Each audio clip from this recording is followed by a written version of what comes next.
جس وقت مسلمانوں نے بیت المقدس فتح کیا حضرت فاروق اعظم رضی اللہ تعالیٰ عنہ کے عہد مبارک میں، یہ مسلمانوں کی تاریخ ہے، جگمگاتی ہوئی تاریخ، اکثر و بیشتر لوگ اس سے واقف نہیں ہوتے۔ جب مسلمانوں نے بیت المقدس فتح کیا، بیت المقدس جس میں آج مسجد اقصی واقع ہے، اللہ، اور آج ہماری بدعملیوں کی وجہ سے یہودیوں کے تسلط میں ہے، جب فاروق اعظم رضی اللہ عنہ نے فتح کیا تو اس علاقے کو صلح کے تحت فتح کیا، یعنی وہاں کے جو شہر والے ہیں وہ انہوں نے ہتھیار ڈال دیا اور کہا کہ مصالحت کے ساتھ ہم آپ کو یہ شہر حوالے کرنے کو تیار ہیں۔ تو حضرت معاویہ حضرت عمر رضی اللہ تعالیٰ عنہ نے ایک صلح نامہ لکھا جس کی بنیاد پر بیت المقدس حاصل کی۔ کیا صلح نامہ تھا؟ کہ یہ شہر، اس پر مسلمانوں کی حکومت ہوگی، امیر المومنین کی، اور جو یہاں پر یہودی اور عیسائی آباد ہیں ان کو اپنے مذہب کے مطابق عبادتیں کرنے کی پوری آزادی ہوگی، ان کی جو عبادت گاہیں ہیں ان کو برقرار رکھا جائے گا، ان کے اوپر کوئی ان کو ڈھایا نہیں جائے گا، منہدم نہیں کیا جائے گا، ان کو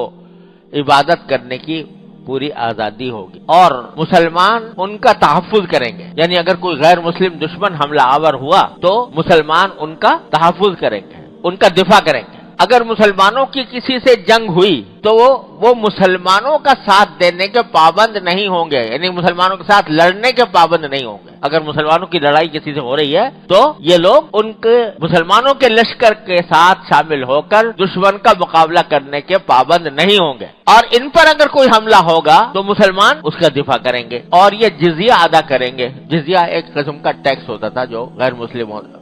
شہریوں سے وصول کیا جاتا تھا، اس بات کے عوض کہ ان کا جان، مال، آبرو، اس کا تحفظ کیا جائے گا اور ان کی عبادت کے حقوق دیے جائیں گے، اور اگر کبھی ان کے اوپر کوئی دشمن حملہ آور ہوگا تو مسلمان اس کا دفاع کریں گے۔ اس بنا پر جزیے سے بیت المال کی ایک بڑی آمدنی آیا کرتی تھی۔ یہ معاہدہ طے ہو گیا، معاہدہ طے ہو گیا، حضرت فاروق اعظم چلے گئے، وہاں کے جو رہنے والے تھے عیسائی اور یہودی وہ بڑے امن اور چین کے ساتھ وہاں پر رہتے رہے، بیت المقدس میں جزیہ ادا کرتے رہے۔ اور وہ جزیہ کیا تھا؟ مسلمانوں سے جتنی زکوٰۃ یا عشر وصول کیا جاتا تھا اس کا بھی بہت تھوڑا سا حصہ ان سے جزیہ کے طور پر لیا جاتا تھا، وہ بیت المال میں جمع ہوتا تھا۔ یہ ایک عرصے تک اس طرح سلسلہ چلتا رہا۔ اچانک ایسا ہوا کہ حضرت خالد بن ولید رضی اللہ تعالیٰ عنہ نے دمشق کے اوپر حملہ کیا، دمشق کو فتح کرنے کے لیے وہاں پر پہنچے۔ دمشق کو فتح کرنے کے لیے زیادہ بڑی فوج کی ضرورت تھی، تو انہوں نے حضرت فاروق اعظم رضی اللہ تعالیٰ عنہ کو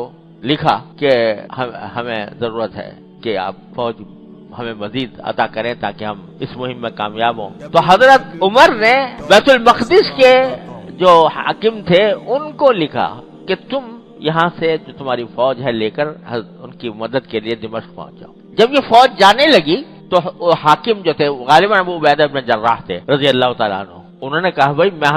ہم چلے تو جائیں لیکن ہم نے ان غیر مسلموں کی جان و مال کی، آبرو کے تحفظ کی ذمہ داری لے رکھی ہے، جزیہ ہم نے اس کام کے لیے لیا ہے کہ اگر ان کے اوپر کوئی حملہ آور ہوگا تو ہم اس کا مقابلہ کریں گے، اور ہم تو اب اگر چلے جائیں گے تو یہ تو غیر محفوظ ہو جائیں گے، ان کے اوپر اگر کوئی حملہ کرے گا تو ان کا دفاع کون کرے گا؟ اس لیے انہوں نے غیر مسلم سرداروں کو جمع کیا، یہودیوں اور عیسائیوں کو جمع کر کے ان سے کہا کہ بھائی ہمارے اوپر مجبوری پیش آ گئی ہے، ہم دمشق جا رہے ہیں اور ہم آپ کی حفاظت کا جو ہم نے آپ سے عہد کیا تھا اس عہد کو اب پورا کرنا ہمارے بس میں نہیں رہا، لہذا سال بھر کا جو جزیہ ہم نے آپ سے لیا تھا وہ سب آپ کو واپس کرتے ہیں، جتنا جزیہ آپ سے لیا تھا وہ ہم آپ کو واپس کرتے ہیں، کیونکہ یہ جزیہ اس کام کے لیے لیا گیا تھا، اس عہد کے ساتھ لیا گیا تھا کہ مسلمان دفاع کریں گے غیر مسلموں کا۔ واپس کر دیا سارا جزیہ، ٹیکس واپس کر دیا۔ کوئی دنیا کی قوم کوئی مثال پیش کرے گی ایسی کہ دشمن کے لوگوں کو ٹیکس واپس کر دیا، جو غیر مسلم لوگ تھے ان کو واپس کر دیا۔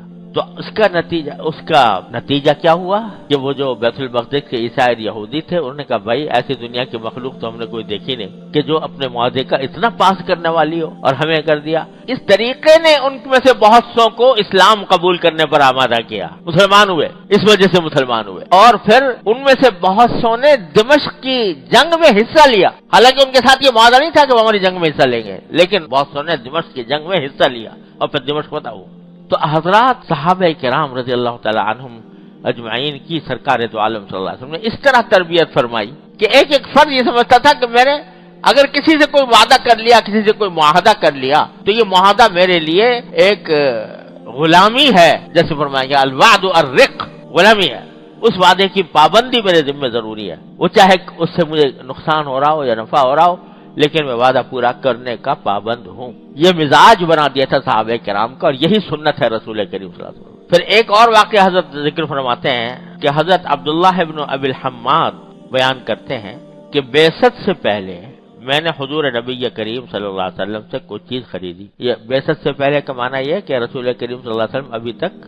نبوت عطا نہیں ہوئی تھی، اس سے پہلے کی بات کہ حضور اقدس صلی اللہ علیہ وسلم سے انہوں نے کوئی چیز خریدی، کچھ رقم باقی رہ گئی دینے سے۔ میں نے حضور صلی اللہ علیہ وسلم سے وعدہ کیا کہ ایک خاص جگہ مقرر کر کے فرمایا کہ وہ لے کر حاضر ہوتا ہوں۔ جگہ مقرر کر لی اور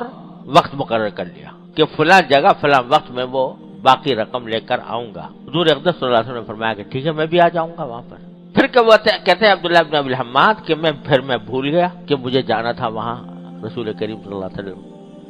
سے طے ہوا تھا کہ فلاں جگہ میں ہم ملیں گے۔ 3 دن کے بعد مجھے یاد آیا